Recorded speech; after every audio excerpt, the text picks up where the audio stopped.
Meron nga pong nagsasabi na yung ticket ng isang mananaya ay kayang panalunin. Pinoy Lotto. Pwede ba natin i-amend ang kontrata para mabigyan ng root access ang PCSO chairman? Because the last time sa contract ninyo, somebody did mention to me the reason why the chairman wasn't given access dahil wala siya sa kontrata. Ang meron lang is the GM and AGM. Now, can we amend that contract para maisama natin yung chairman? Senator, that's not really up to us. We're the lessor, and so it's the PCSO that determines who gets access. Okay. So if they're the ones who specify who gets access. Silang gumawa ng contract at No, kung sinong gusto nila ilagay doon. Well, the contract is a lease contract, Your Honor. We lease the system and the equipment. The way the security operates is there are different levels of authority, and those levels of authority are determined by PCSO. Pakipaliwanag root access.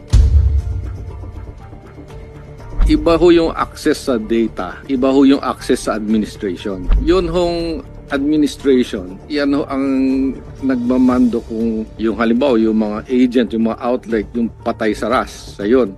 Tapos siya yung nakikita kung magkano yung benta. Yung data naman, yan yung mga data ng mga numero ng mga tinataya. So the tickets, the bets, that's the data access. But the access to those are instructed to us by PCSO. So yung root access saka data access magkahiwalay po yun. Yes, Your Honor. Sino po may access sa data?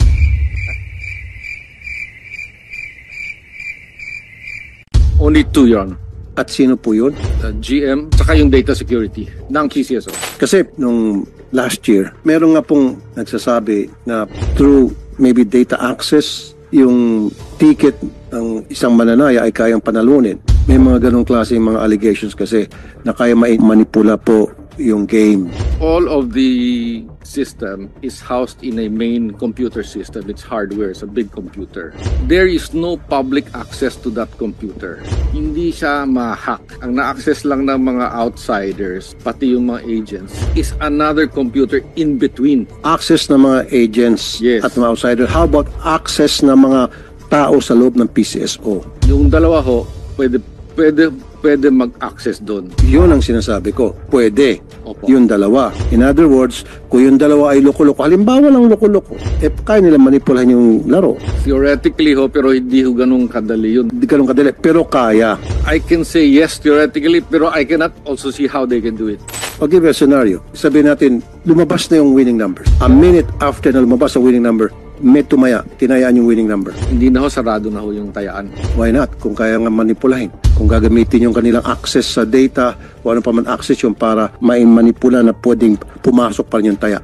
Last minute, papalabasin. Hindi na ho papasok sa computer dahil sarado na eh.